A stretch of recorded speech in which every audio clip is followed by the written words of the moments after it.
Paulo Pereira, welcome to the Gringo do Sul podcast. Seja muito bem-vindo ao podcast do Gringo.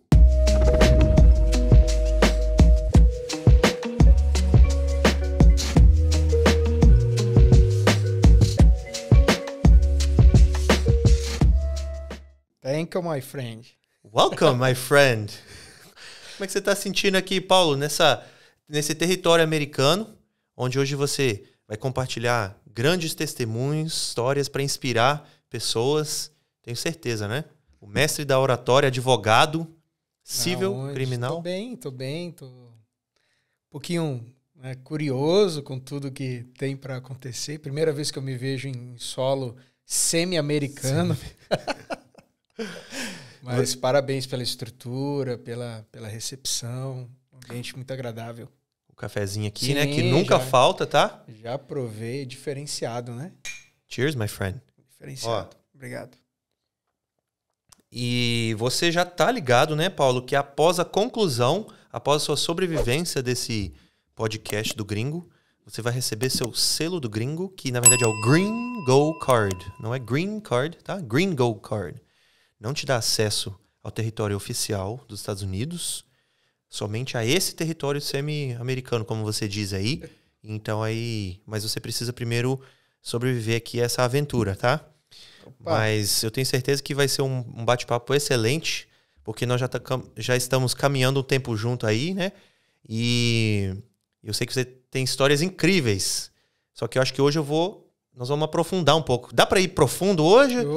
Águas profundas? Aonde você quiser navegar, você vai falando, a gente vai. Você já sabe que o negócio é meio doido aqui, tá, Paulo? Mas eu tenho certeza que vai ser inspirador. Então, Paulo, me fala um pouco sobre, só pra galera te conhecer, assim, o seu background. Me fala um pouco sobre quem você é, onde você foi criado, onde você nasceu, sua profissão. Uma mini apresentação, Isso. Né? Meu nome é Paulo Pereira, né? Paulo Leandro Barros Pereira, e aí o pessoal que me conhece desde a infância ou através da igreja, do ciclo familiar em si, sempre me chamou de Leandro, tanto que a minha esposa até hoje me chama de Leandro. E quem me conhece mais do ambiente profissional ou externo é que me chama de Paulo, né?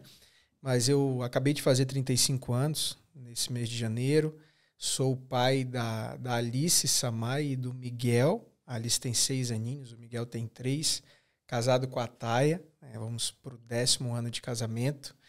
E nasci em Belém do Pará, mas fui criado no estado do Amapá, primeiro estado do Brasil, então a mais de 3 mil quilômetros daqui do território semi-americano em que estamos.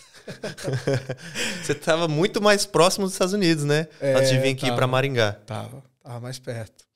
Mas aí, para ir para os Estados Unidos, a gente tem que vir para São Paulo para depois, então... Não, é verdade. Mas meu pai é paulista, minha mãe é maranhense, se encontraram no Pará, lá constituíram família.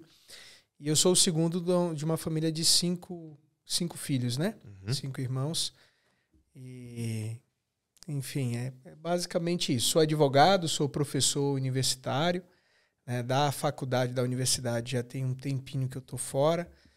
Basicamente, da pandemia para cá, né, que eu não estou lecionando na graduação do curso de Direito, onde eu sempre lecionei.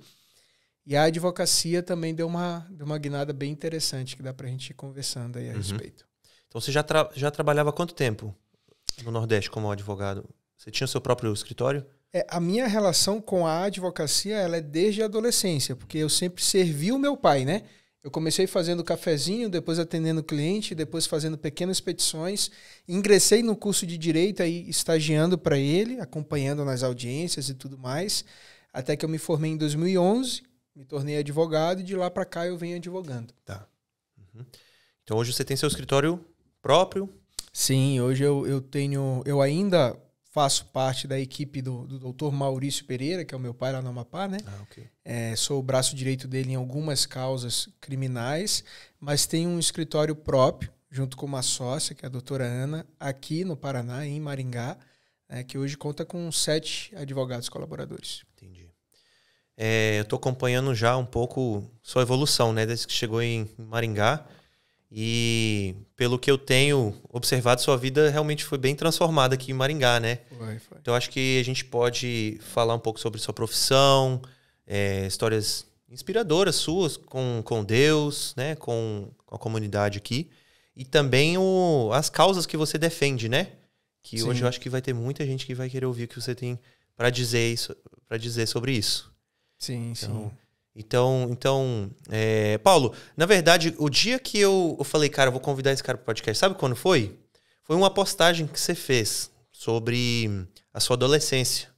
Aquilo eu achei muito corajoso da sua parte, assim, você foi bem vulnerável e você contou sobre como que você lidou com problemas de saúde mental na sua adolescência, como você superou, está superando. Aquela história para mim, aquilo para mim que é isso que é a definição de um homem mesmo. Isso para mim é a definição de masculinidade saudável, sabe? É o cara que ele não tem medo de se expor para quê? Para inspirar, para conectar, e aí você cria uma voz para outras pessoas, né? Então, sim, concordo com você. Então, aquela postagem que você fez, me marcou. E aí eu falei, cara, eu tenho que chamar o Paulo aqui, porque esse bate-papo vai ser legal. Pra você ver, né? Eu ficava pensando, imaginando o que despertou interesse, né? Que eu acompanho os teus podcasts, os entrevistados, as histórias que você conta aqui. E são sempre histórias assim inspiradoras de fato, com um grande marco de resiliência. E aí quando você me fez o convite, eu fiquei com essa pulga atrás da orelha. Né? Por que o Elias está me chamando? Mas assim como muita coisa na minha vida, é uma surpresa agradável. Né? Para você ter uma ideia, antes de eu parar em Maringá, um pouquinho antes da pandemia, na verdade, nós estávamos...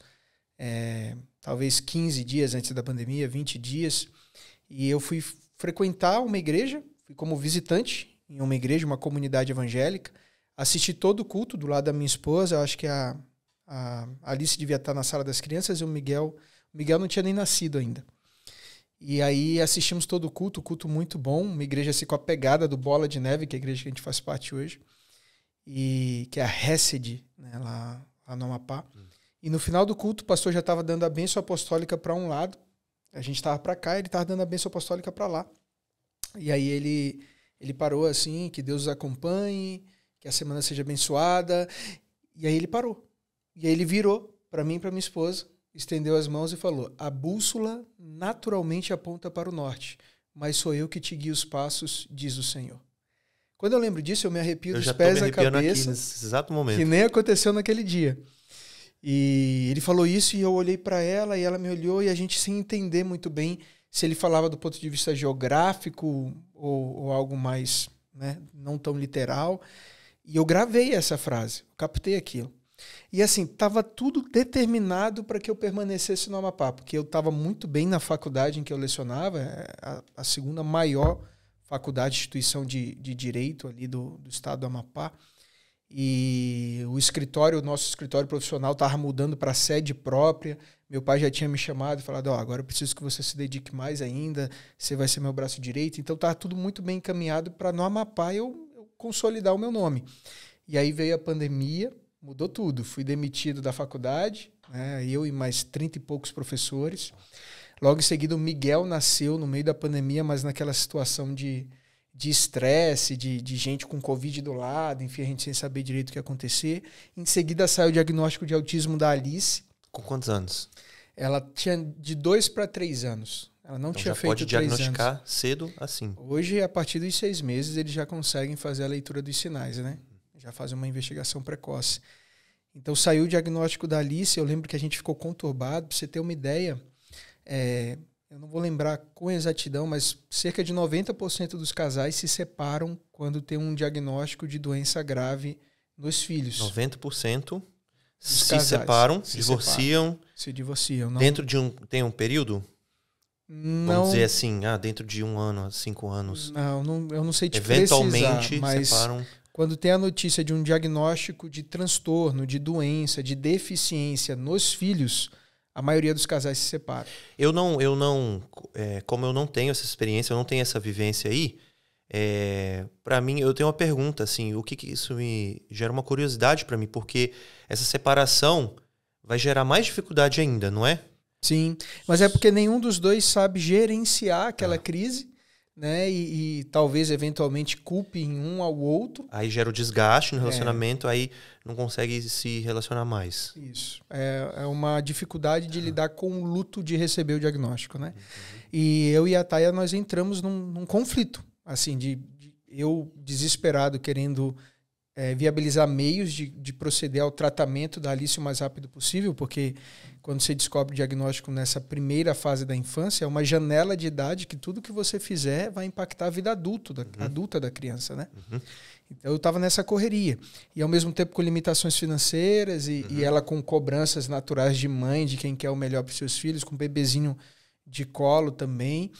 E aí a gente teve uma briga muito, muito feia, muito estressante. Eu saí de casa, passei 3 dias fora num sítio, refletindo, e de lá veio a oportunidade de vir para cá, que foi para fazer um curso da Jocum, onde nós ficaríamos hospedados durante 5 meses. Lá com o Thiago, lá, né? Lá com o Thiago, na base missionária da Jocum, eu fazendo um curso, e nesses 5 meses eu imaginei, é o tempo que a gente inicia o tratamento da Alice e eu consigo alugar um imóvel, enfim, começar a caminhar com as minhas próprias pernas em uma terra nova, né?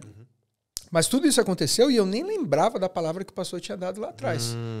Em dezembro saiu o diagnóstico, em janeiro a gente decidiu que ia mudar de estado, porque no Amapá não tinha profissional para cuidar do tratamento. Em fevereiro, dia 5 de fevereiro, chegamos em Maringá. Ali na pandemia, ali, né? Então, dezembro de 2019.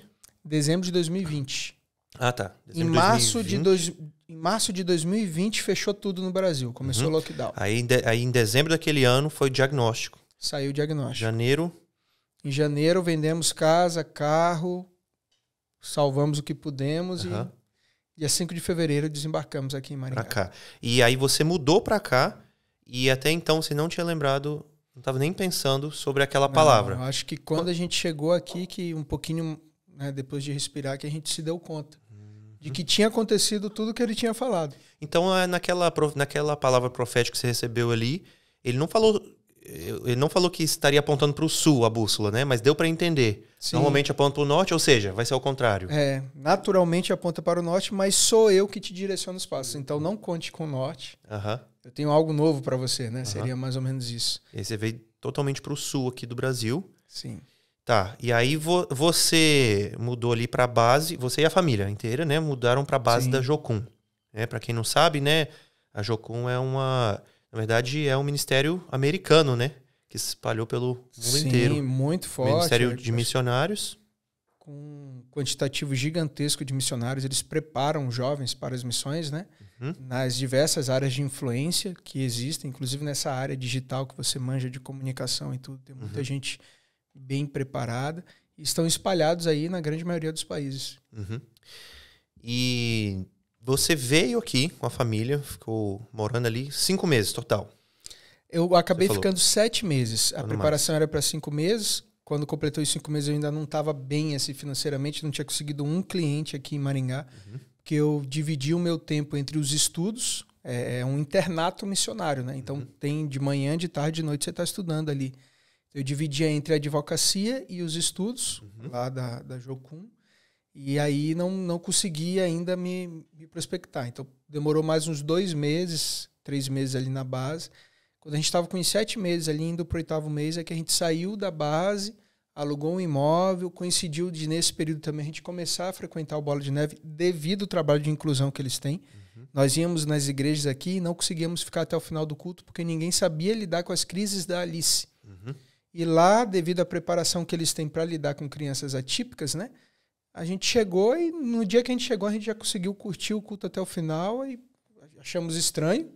No próximo domingo nós voltamos e novamente, aí a gente falou, não, vamos ficar aqui. Aí você já está aí uns 3 anos, né? Igual a gente. Sim. Mas pra você ver, né, Elias, a palavra que o pastor deu, e a gente ficou naquela dúvida se era literal, se era geográfico, não foi só geográfica. Porque, na verdade, quando ele fala bússola, naturalmente aponta para o norte, mas sou eu que te direciono os passos, está falando de uma mudança de tudo. E houve uma mudança de tudo. Houve uma mudança geográfica, saímos do norte, viemos para o sul, mas houve uma mudança também relacionada às nossas prioridades, à nossa mentalidade, ao foco da nossa vida. Profissionalmente, por exemplo, eu trabalhava com advocacia criminal. Era professor de processo penal, legislação criminal extravagante, né, que a gente chama, que são esses crimes, né, do colarinho branco, crimes hediondos, enfim, esses crimes mais delicados. E aí, em razão da necessidade da minha filha, eu comecei a estudar direito de saúde, direito médico e de saúde. Você começou a estudar isso aqui, então? Sim. Ah, tá. Então você não tinha algum estudo? Porque eu talvez defendia pelo raso, um laboratório de exames clínicos, né, e já tinha advogado para alguns médicos.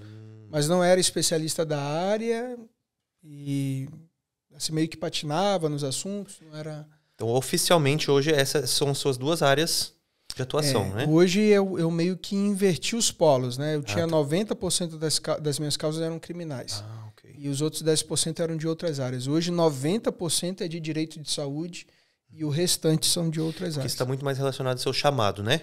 Sim. O chamado. Que foi algo que eu descobri aqui. Você descobriu aqui, tem a ver com sua filha, então isso já é algo que queima, que é mais pessoal, então Sim. você já tem até, inclusive, aí você já tem um incentivo a mais para lutar por isso, né? Quando Perfeito. a gente é pai e a gente lida com aquilo, a gente sente a dor dos outros, né? Sim, e você citou a questão do meu testemunho pessoal, né?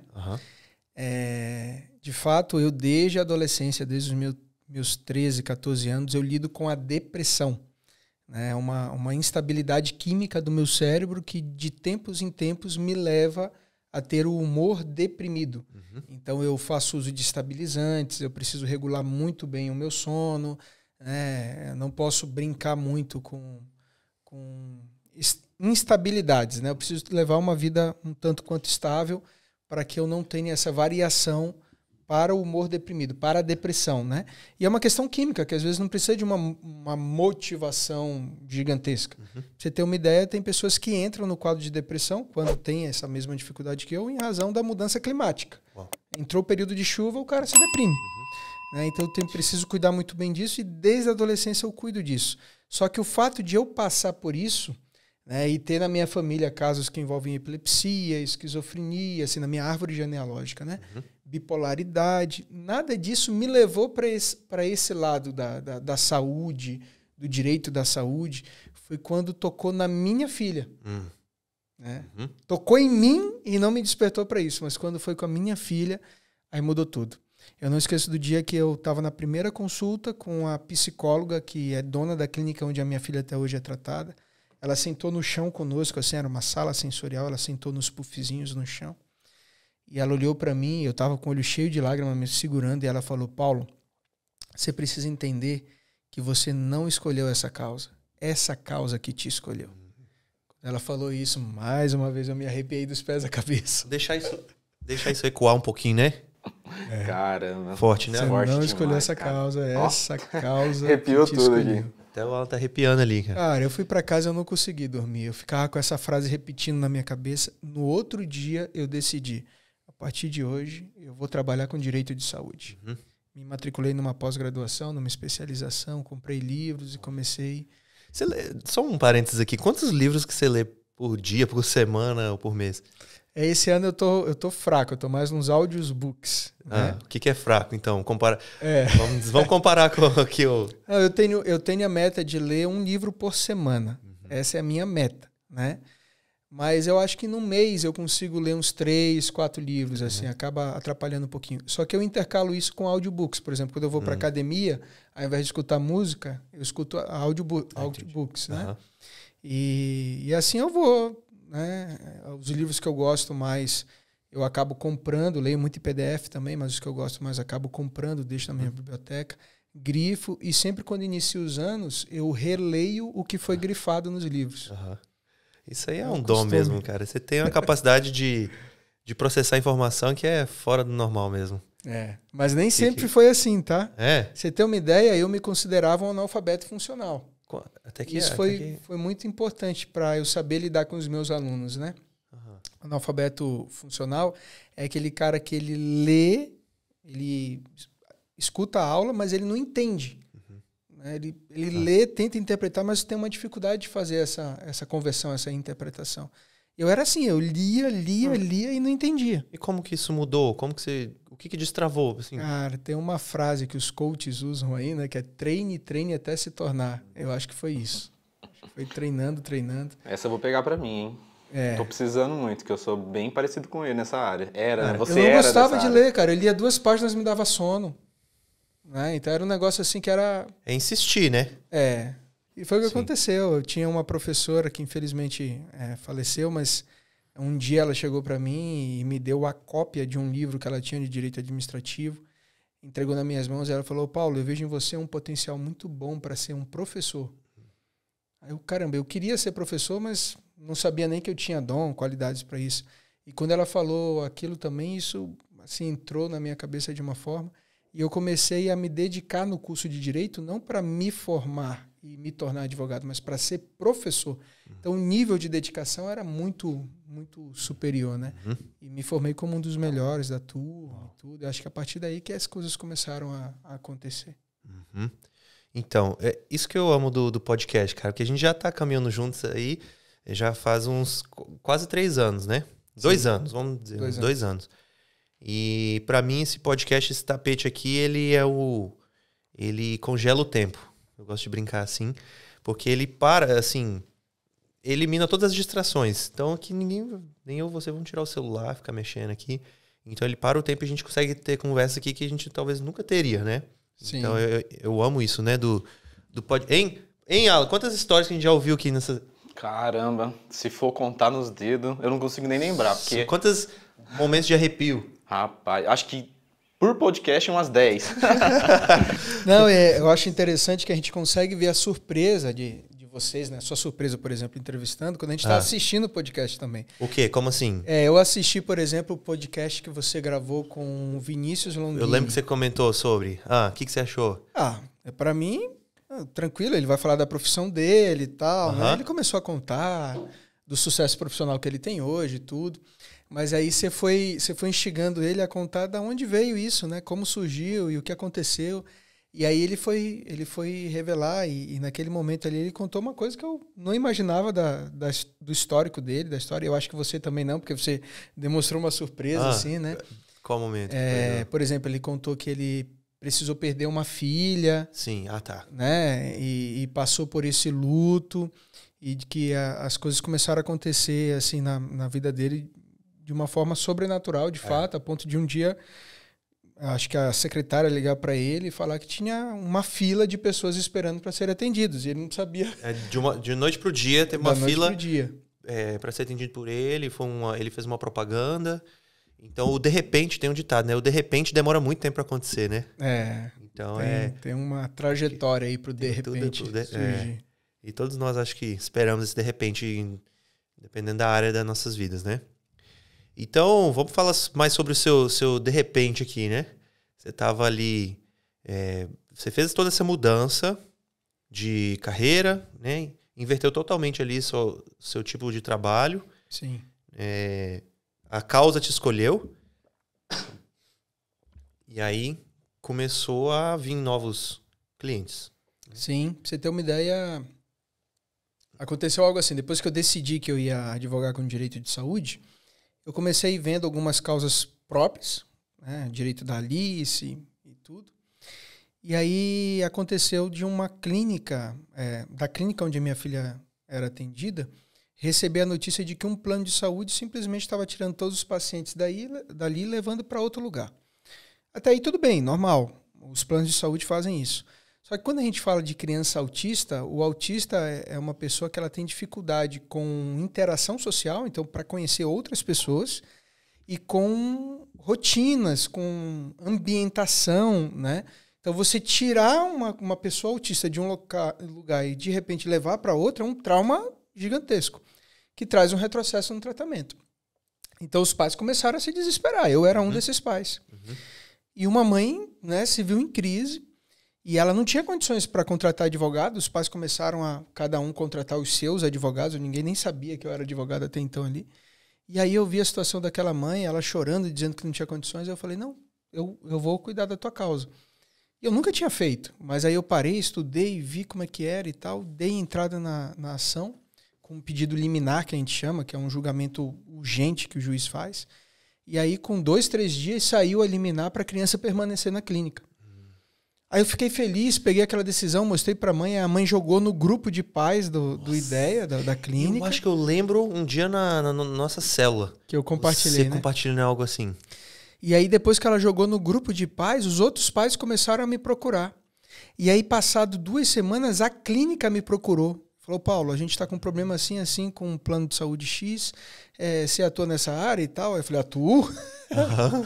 E, na verdade, eu estava aprendendo, eu atuo e tal, e ela me contou o problema. Opa, não, mas esse problema realmente eu já enfrentei em outras, não era a área de saúde, mas já enfrentei esse dilema empresarial. Uhum. E aí apontei as soluções e tudo, mas falei para eles, eu acho que vocês precisam, na verdade, não é de um advogado para essa causa, mas de uma assessoria jurídica. Aí eu falei, então tá, quanto você cobra? Aí eu falei, pensei rapidinho assim, calculei, né? Fralda do Miguel, remédio da Alice. É X. Eu falei, tá contratado. Fechou na hora? Fechou na hora. Olha. E aí, depois disso, eu ganhei uma autoridade de advogado da clínica. Então, os pais que tinham problemas relacionados à saúde, fornecimento de medicamentos, enfim, eles me procuravam. E aí foi que começou a acontecer aquela troca, né? Das causas que eu tinha, que eram de outras áreas, de criminal, por exemplo, serem substituídas por causas no segmento de saúde. E aí defendi profissionais da área da saúde, terapeutas, médicos, né? Iniciei a especialização na área, fui entendendo melhor como é que funcionava, fiz parceria com outros profissionais da área também, com outros advogados em direito de saúde, interagi com esse público. Hoje eu faço parte de grupos que possuem advogados em direito de saúde de todo o Brasil. Uhum. Aí a gente está ali discutindo as teses. Você tem um network aí bem forte agora nisso. Sim, sim. Mudou completamente, né? Uhum. Cara, é incrível, hein? A causa te escolheu. Sim. E você aceitou a missão. Na verdade, nem tem como não aceitar a missão, né? Quando queima, né? Sim. Quando queima, eles falam, eu não consigo não fazer aquilo, não consigo não lutar por aquilo, né?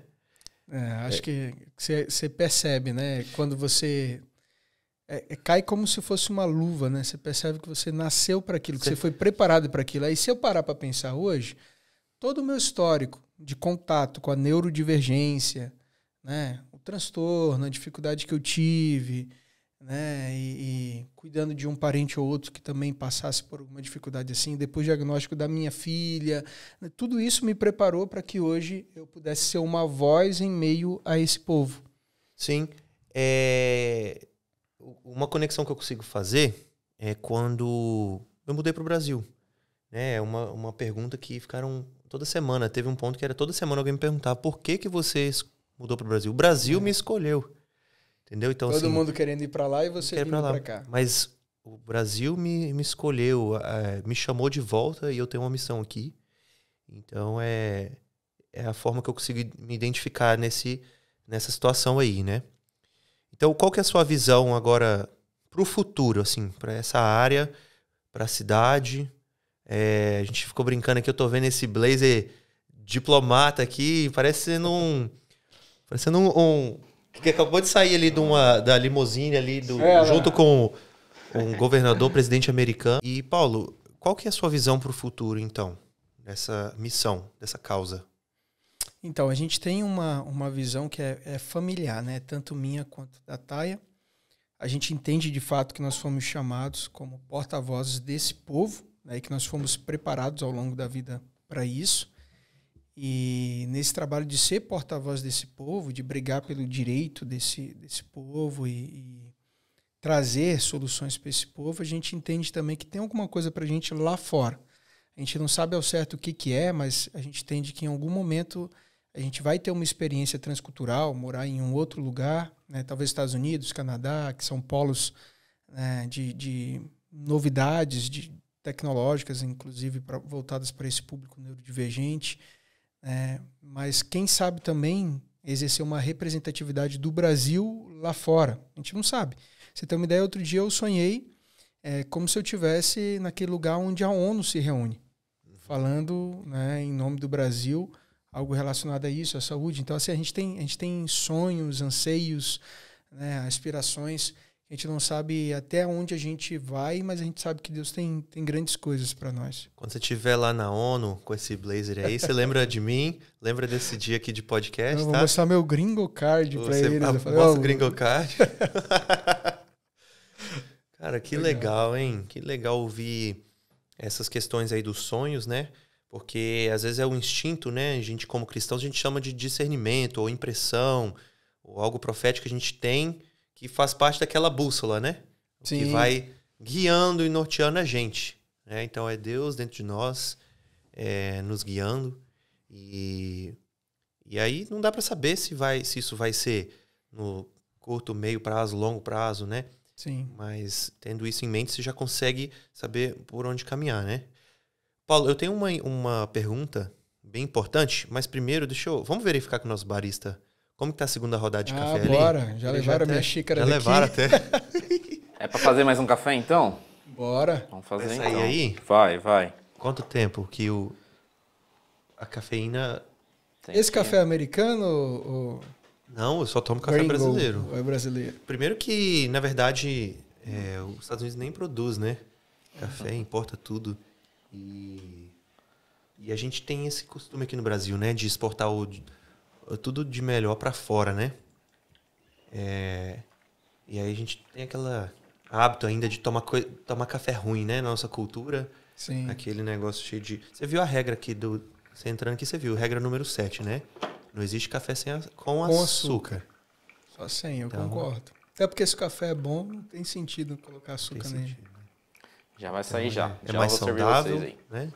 né? Eu quero, na verdade, no futuro aqui, abrir esse momento aí para um patrocínio, entendeu? O cara é um produtor legal. Ali, ele patrocina o café dele, a gente faz uma mensagem legal. Aqui, uma promoção. E o Alan vai ser o garoto propaganda. Ele é o barista, ele é um pouco de tudo aqui. Até isso, adicionado na lista. A próxima vez eu vou colocar um saxofone ali nele. Tipo dá uma pausa de jazz, um jazz pause. O que você acha? Vai ser bastante engraçado. Paulo, então a pergunta que eu tinha aqui é qual que é a origem do autismo, assim, de onde surge, como que é genético, é desenvolvido através do estilo de vida, ou uma combinação? Como que... Explica para mim, porque eu preciso entender um pouco mais. Eu não entendo tanto, né, sobre o assunto, e eu acho que outros também vão conseguir aprender mais sobre. Sim, o autismo, assim como uma grande variedade de transtornos neurais, né, tem uma forte influência genética, mas também tem uma influência ambiental. Então, são vários fatores que contribuem para a ocorrência. O que a gente sabe é que ninguém se torna autista hoje em dia. Ou a pessoa é ou não é. Tanto que o autismo ele não é considerado uma doença pré-existente. A pessoa é daquele jeito. Tá. Então, não é algo que ela adquire, enfim. E tem uma forte influência genética. Os estudos mais recentes dizem inclusive, que essa influência genética vem mais por parte do pai do que da mãe. Okay. Então, talvez algum gene masculino ali que influencie grandemente para isso. Né? Mas existem vários comportamentos que são típicos de pessoas dentro do espectro autista. A gente chama de espectro porque são vários comportamentos de fato, né? Várias estimias que a gente chama, que hoje acabaram sendo reproduzidos por pessoas que não são autistas.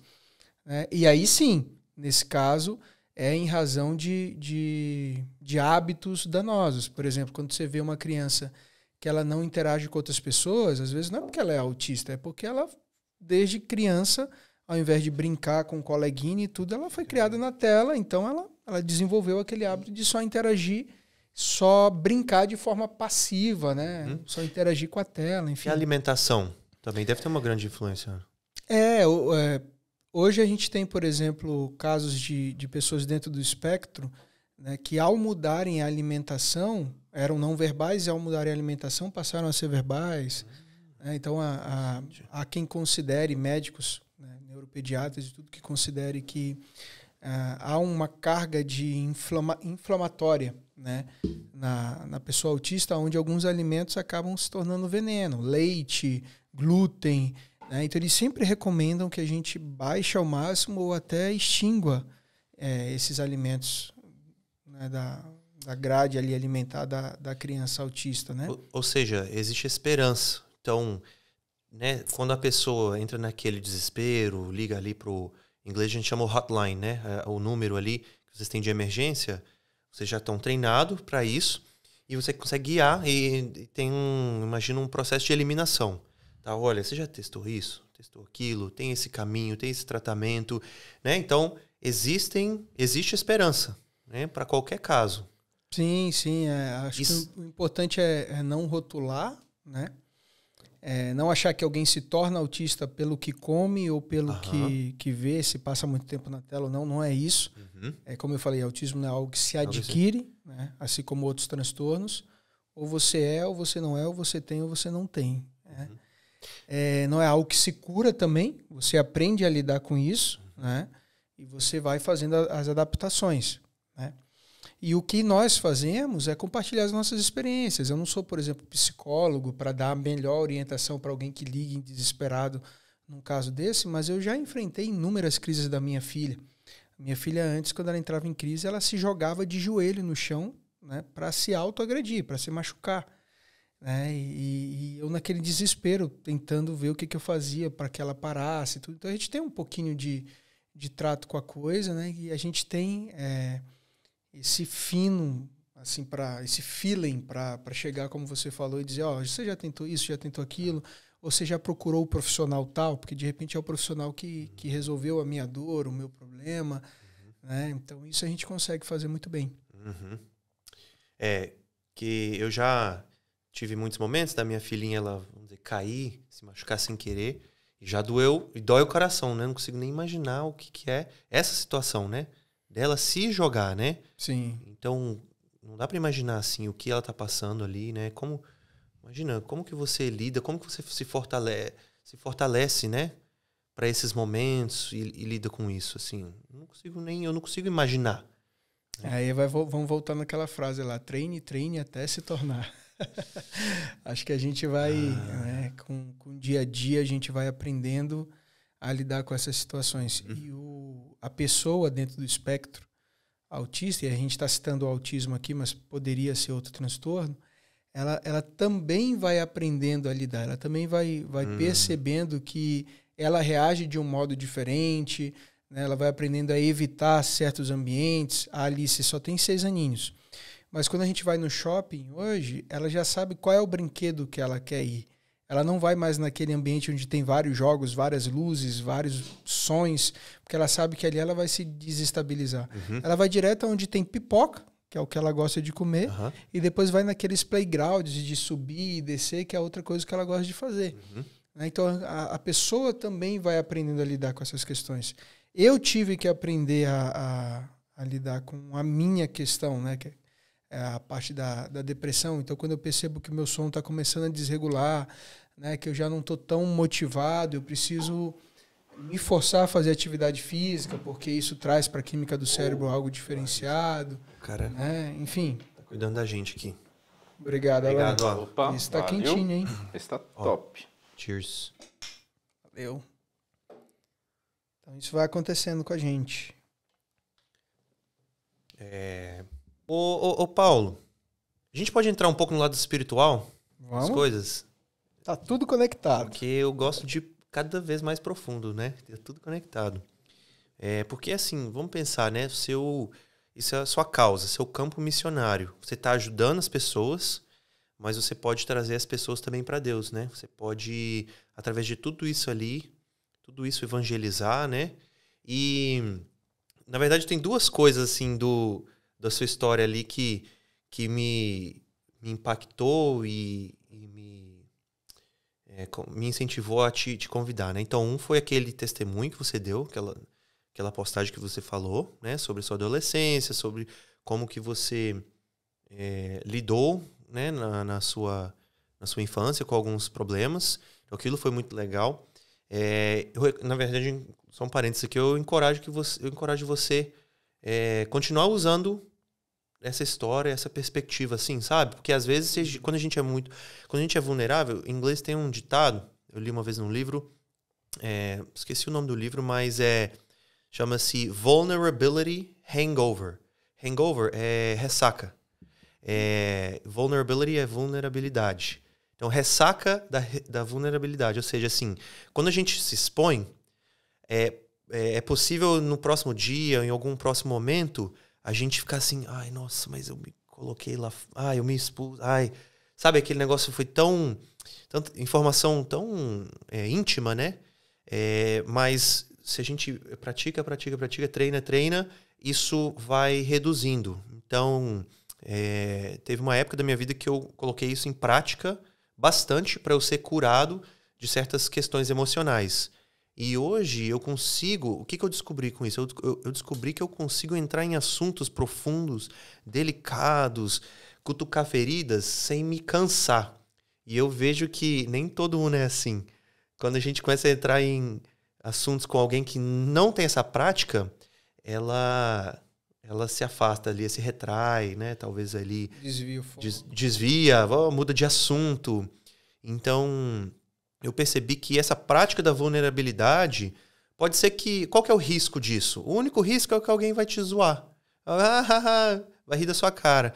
Mas provavelmente essa pessoa, ela não se tratou de muitos traumas quando ela zoa assim e julga. Então o maior risco é alguém te julgar, alguém te zoar e mas os benefícios são muito maiores, porque você acaba colocando para fora certas coisas e você trata aquilo. Então...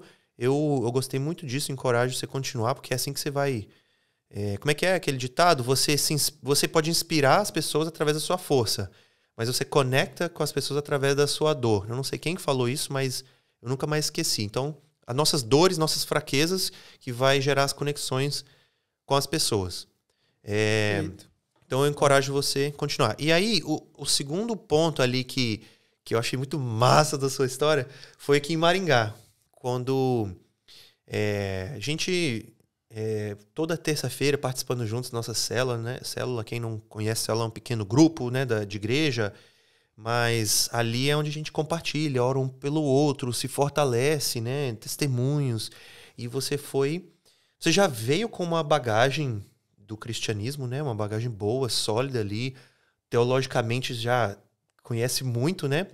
Mas você teve novos impactos, né? Sim. Com Deus e com o Espírito Santo aqui no Bola. E assim, eu achei isso... Nossa, achei isso massa demais, porque... você não quer falar um pouquinho sobre isso aí, não? Sim. Primeiro, assim... principalmente pro Alan, né? Que tá me conhecendo agora. Eu não sou um super cristão, tá, Alan? Só do fato do cara falar isso já mostra que ele é um... Sou bem capenga, na verdade. E eu acho que essas fraquezas, essas dificuldades que nos aparecem são estratégias de Deus para que a gente permaneça no caminho, né? Que senão a gente se sentiria autossuficiente, bonzão demais para viver na dependência dele. Então eu agradeço a Deus por essas questões que me ocorrem, né? Uhum. Paulo fala sobre isso, né? Ele fala que é na fraqueza que o seu poder se aperfeiçoa em mim. Eu acho que conosco não é diferente. E, assim, eu sou filho de pastor, né? Então fui criado na igreja. O meu pai é pastor evangélico e minha mãe ministra de louvor. Tá. Então, você já deve ter falado, mas eu não lembrava. De qual igreja? A Igreja Batista. Tá. Hoje meu pai auxilia no pastoreio de uma igreja lá no Amapá, mas até a minha adolescência ele era o pastor presidente, né? Então nós éramos muito ativos assim na igreja desde a infância. Pra você ter uma ideia, eu fui batizado a primeira vez aos 9 anos de idade. Batismo nas águas aos 9 anos de idade. Aos 9 anos. E sabia muito mais da Bíblia do que eu sei hoje. Sabia de citar o versículo e a referência, né? Tinha aquelas gincanas de você abrir mais rápido a Bíblia naquele versículo. Eu abri e tal. Era bom naquilo, né? Então, assim, a gente tem muita vivência eclesiástica, né? O que não implica dizer que tem muita intimidade com Deus. E eu acho assim que Deus ele vai se revelando à pessoa conforme a pessoa vai buscando e de acordo com o que ela vai buscando. Quando eu buscava um maior conhecimento da palavra, ele me trazia um maior conhecimento da palavra. E o Bola de Neve, ele tem uma pegada diferenciada da Igreja Batista. Não é uma crítica, são âmbitos distintos. Mas, por exemplo, eu vejo que as igrejas batistas por onde eu passei focam muito na salvação. Estão muito preocupadas em salvar pessoas. E isso não está errado, tem que ser feito. Né? Mas é só o início, né? É a porta de entrada. E eu percebi que a visão da nossa igreja, do nosso pastor, da nossa liderança, está voltada para o reino, né? Não só para o salvar, mas principalmente para o reino, para a vivência, né? Para trazer os céus para a terra. Né? Então é uma visão diferenciada. Então eu tive um conhecimento diferenciado assim, a partir das escrituras, daquilo que eu via acontecendo na igreja. E o Batista ele é meio tradicional também. Em relação a muitas coisas, em relação a falar em línguas, por exemplo, né, ao sobrenatural de Deus, né, e no Bola não tem muito filtro para essas coisas. É meio que deixa acontecer e vai acontecendo. E aí a gente começa a ver as coisas acontecendo ali na igreja e a questionar, e aí depois você começa a sentir, e aí você já não questiona tanto, porque, por exemplo, eu ia para os cultos, e nunca tinha acontecido comigo de repente alguém fazer uma oração e eu desmaiar, ou cair, sei lá como é que se chama, né, na igreja. Cair não são. Mas aí de repente eu comecei a sentir, eu não caía, mas eu senti uma presença de Deus assim fora do comum, né? Eu sabia que era Deus que estava fazendo aquilo ali, que não era algo emocional e tudo. E aí teve um dia que marcou a minha vida, Elias. Foi um dia que a gente estava no meio de uma conferência profética, tinha um palestrante de fora, era o Kevin Liu. E era um sábado. E aí, antes da gente ir para o culto, de tarde, eu fui cumprir algo que eu falei que eu faria, né? Ter um prédio muito bonito aqui na cidade. Eu tenho vontade de ter uma sala comercial naquele prédio. Uhum. E eu falei, hoje eu vou treinar lá naquele prédio. Eu vou correr ao redor do prédio. E enquanto eu não der 7 voltas lá, eu não volto para casa. E aí eu me vesti tudo para fazer um Cooper, para fazer uma corrida. Chegou lá, eu falei, rapaz, eu vou aproveitar que eu vou estar correndo aqui e vou adorar a Deus. Na primeira volta, eu vou correr falando, Santo, Santo é o Senhor dos Exércitos. Na segunda volta, eu vou agradecer a Deus por tudo que Ele tem feito na minha vida. Na terceira volta, e aí cada volta eu fazia uma coisa diferente. Tá. E aí eu tive uma experiência assim, muito forte com Deus ali, né? Porque eu me forçava fisicamente, mas eu também me forçava espiritualmente ali falando. Teve uma das voltas onde o prédio representava os meus desafios, os meus gigantes. É Jericó ali, né? E depois que eu fui me tocar, que eu estava meio que representando o prédio como se fosse ali ao redor de Jericó, né? E eu dei as 7 voltas, comecei e terminei com Santo, Santo é o Senhor dos Exércitos. Então já foi muito impactante, muito forte. Fui para casa, me arrumei, peguei a família, fomos para a igreja. Chegou na igreja, ainda no momento da oferta, eu fui fortemente impactado também. A gente não tinha se preparado para dar o dízimo na igreja. Normalmente, conforme eu vou recebendo os pagamentos no escritório, eu já vou mandando para a conta da igreja. Então, eu não deixo para dar o dízimo lá na hora. Mas foi feito o momento da oferta e eu senti que eu tinha que ofertar alguma coisa. Abri a carteira, tinha R$5 e umas moedinhas. E aí eu, caramba, só isso? Eu queria dar algo mais. E aí eu olhei para o meu relógio e é como se Deus falasse na minha mente, o tempo perdido será remido. O tempo perdido será remido. Então, tipo assim, não importa quanto tempo você perdeu, eu vou trazer tudo à tona agora, vai tudo acontecer muito rápido. E aí, rapidamente, eu tirei o relógio e ofertei lá na frente. Uou. Você nem sabia disso, né? Nossa, cara, não. O tempo perdido será remido. Eu olhei para o relógio, eu tirei o relógio, fui lá e entreguei junto com os R$5 as moedinhas que eu tinha, o meu relógio, tranquilaço. E voltei, sentei. E aí depois começou a pregação. E depois da pregação, um chamado, né, para quem quisesse ir lá na frente, né, para que Deus falasse de forma mais acentuada e tudo. E eu fui, minha esposa foi. E eu tô ali na frente chorando e tudo, e com os olhos fechados. E Deus falando assim, de uma maneira sobrenatural comigo. Foi um negócio que eu nunca tinha sentido na vida, né? Pra você ter uma ideia, os meus olhos estavam ardendo, os meus ouvidos estavam muito sensíveis, é como se fizesse assim, ó, tim, tim. Eu escutava uns mínimos barulhos assim. E a sensibilidade da pele também estava um negócio bem... E eu chorando e querendo entender, gerenciar tudo aquilo, quando eu escutei o Kevin dizer, você sobe. E eu não sabia que era comigo, mas eu abri o olho justo naquela hora e ele estava apontando para mim. Uhum. E eu não contei conversa. Quando eu vi que era comigo, eu fui subir, assim, com muita sede, né? E aí ele falou para mim, o que você está sentindo? E eu não conseguia dizer o que eu estava sentindo, porque eu nunca tinha sentido aquilo. Não sabia descrever, né? Eu não sabia descrever. Eu não sei o que eu estou sentindo. E chorando. E aí ele chamou o pastor e pediu para o pastor me ungir. E o pastor veio com azeite e ao invés dele, ele derramou aquilo na minha cabeça, né? E aí aquilo caiu nos meus olhos, nos meus ouvidos e tudo. E foi muito forte. E aí o pastor assoprou, ou orou, não sei. E pela primeira vez eu caí, que nem eu costumava dizer, né? Eu caí, aí quando eu levantei, eu já veio um desejo muito forte de orar. E foi uma oração de luta, de guerra. Era como se eu declarasse que Satanás não tinha domínio sobre a minha vida, sobre a minha família, e que a partir de agora ia ser tudo diferente, né? Que eu sabia qual era o meu chamado, qual era o meu propósito. Enfim, e depois o pastor começou a ungir outras pessoas ali na frente, e nós começamos a orar por essas pessoas, e depois eu desci de lá de cima, do púlpito, né? E ainda tentando controlar tudo aquilo que eu estava sentindo. Um negócio bem, bem diferenciado. E aí eu fui direto pro banheiro, né?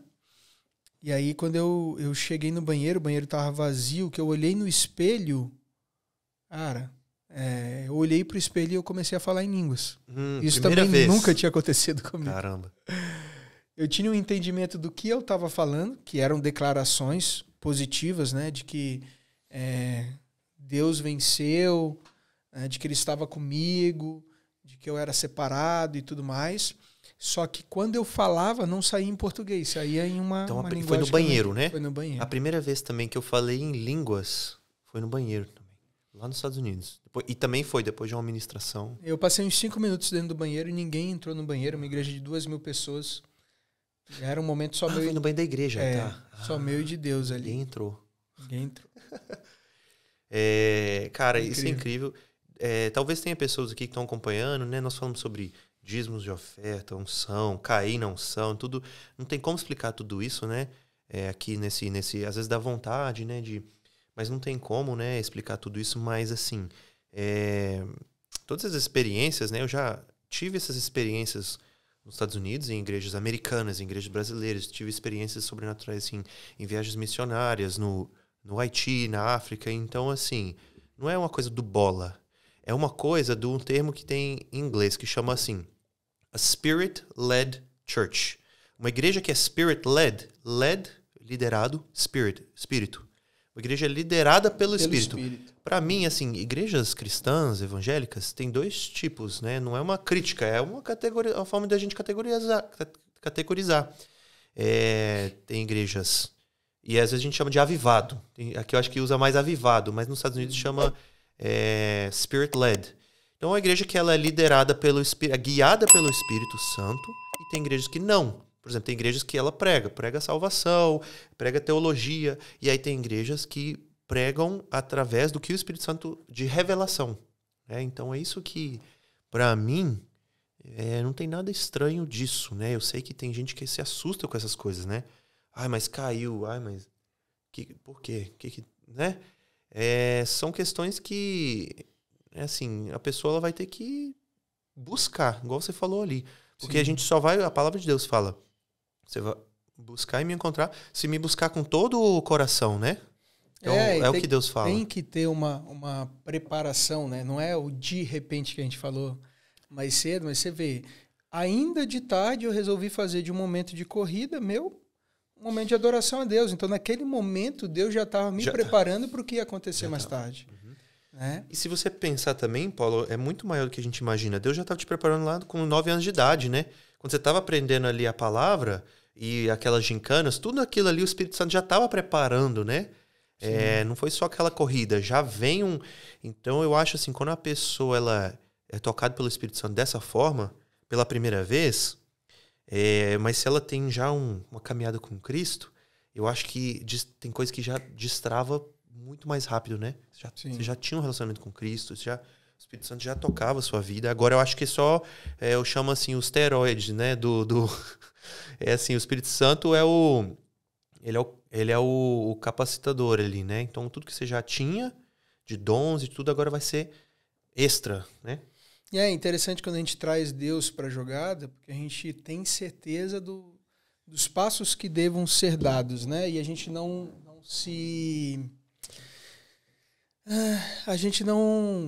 fica desesperançado, a gente não se preocupa de não estar chegando tão rápido as coisas, assim, para você ter uma ideia. Depois que isso aconteceu, eu senti fortemente no meu coração que eu tinha que renovar os meus votos com o Senhor, e eu entendi que um novo batismo nas águas era necessário para isso, e aí me submeti a isso lá no Bola, fui batizado novamente, o Davi, né, nosso líder de célula, que me batizou. Depois disso, num culto especial voltado para as pessoas que haviam sido batizadas, recebi uma oração e uma revelação do nosso pastor, né, onde ele enxergava um livro empoeirado e dizia que era a hora de tirar a poeira desse livro. Eu tenho um desejo de escrever livros já de longa data. Tenho uns 5 esboços de livros no meu notebook que estão ali desenhados. Alguns eu já iniciei e nunca concluí. Né? Então era Deus dizendo que a hora chegou.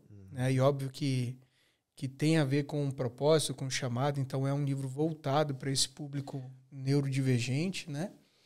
E que está acontecendo agora, porque Deus mostrou que é o momento, me preparou para isso e é Ele que dá a inspiração, né? Então, quando a gente traz Deus para a jogada, a gente tem a certeza de que a gente está caminhando e se está caminhando na direção certa. E a gente ganha um fôlego para caminhar um pouco mais, para ir aquela milha extra. Né? Porque é a convicção, né? Sim. Que a gente se chama disso de convicção. A gente tem a certeza, é aquele caminho ali, não sei por quê. Por quê? Não sei, mas eu sei que é ali. Tem momentos assim. Sim, né? Perfeito. Cara, que incrível, viu? Nós falamos aqui sobre sua missão, seu histórico, sua profissão, as mudanças, né, de estações da sua vida, sua família, suas experiências espirituais, né, com Deus. Eu espero que em algum momento, se pelo menos uma pessoa pegou algo aqui, foi edificada, sempre esse é o meu propósito, né? Mas quanto mais pessoas, melhor, né? Você tem alguma palavra de encorajamento para alguém que esteja ouvindo, em qualquer área, assim? Se você sente algo no coração, uma mensagem que você possa finalizar esse podcast, deixar ecoando aí para alguém que precisa ouvir, talvez ser inspirado. Não tem regras. Sim, às vezes a gente se sente o patinho feio, né? Como eu te falei no início, eu sou o segundo numa família de 5 irmãos. E quando eu era criança, adolescente, parecia que tudo de errado, de ruim, tinha que acontecer comigo. Eu era o único gordinho da família, o único que tinha essa questão da depressão, né, que precisava tomar medicamentos e tudo mais. Tirando isso, eu enfrentei um problema também relacionado à autoimagem. Eu tinha ginecomastia bilateral, né, glândula mamária. Eu sentava e o meu peito encostava na minha barriga. Então eu usava 2 camisas, esticava a camisa para ninguém ver o formato da mama. Ou seja, eu não aceitava o meu corpo da forma como era. Né? Então tudo isso acontecia comigo e a vida dos meus irmãos era tão leve, né? tão tranquila. Isso era o Davizinho, que estava lá cuidando das ovelhas. E hoje o que eu vejo? Na verdade, essas fraquezas, esses bloqueios, esses traumas que nós temos, eles nos preparam para fazer coisas que outras pessoas não conseguem fazer. Hoje, quando eu falo para um adolescente sobre autoimagem, autoestima, é diferente, porque eu passei por isso. Quando eu falo com um público acerca da neurodivergência, dos transtornos, de depressão, é diferente, porque eu passei por isso. Quando eu falo com um pai acerca do diagnóstico do filho, é diferente, porque eu passei por isso. Então, são coisas assim que a gente não quer passar, mas que quando a gente passa, nos habilitam para fazer grandes coisas. Te dá autoridade. Dão autoridade para fazer coisas diferentes, né? Então, eu acho que a mensagem que eu quero deixar é para você que, de repente, está passando por alguma coisa difícil. Às vezes não tem nada a ver com um transtorno, às vezes é um divórcio, às vezes é um desemprego, não sei, mas essa dificuldade que você está passando, esse momento difícil, ruim, ele te habilita, ele te dá poderes que antes você não tinha. Nesse momento você exercita a sua resiliência, por exemplo, você se torna mais forte e você sai disso uma pessoa melhor, mais capacitada. Então, suporta um pouco mais. Aguenta o processo para viver o propósito. Tem algo lá na frente e isso vai fazer a diferença. Forte. Fico até tímido de acrescentar algo aqui, porque eu quero que isso ecoe, sabe? Mas são os processos, né? Que vão nos dar essa autoridade. E eu vou continuar acompanhando a sua jornada, nós vamos continuar caminhando juntos. E eu tenho certeza que alguém precisava ouvir algo aqui. Então, Paulo, parabéns, congratulations! Você acabou de receber e conquistar o seu selo do gringo, o seu Gringo Card. Olha aí. Muito bom, hein? Gringo Card, tá? Ó. É oficial, Paulo. É oficial. Rapaz, obrigado, viu? Você conquistou seu selo. Como você tá sentindo? Diferenciado. Poucas pessoas têm um desse, hein? Pouquíssimas. Isso aí é exclusivo aí. Isso aí é... obrigado. Para conquistar isso aí precisa de vulnerabilidade, precisa de coragem, entendeu? E muita força para compartilhar o que Deus fez na vida de cada pessoa que senta aqui.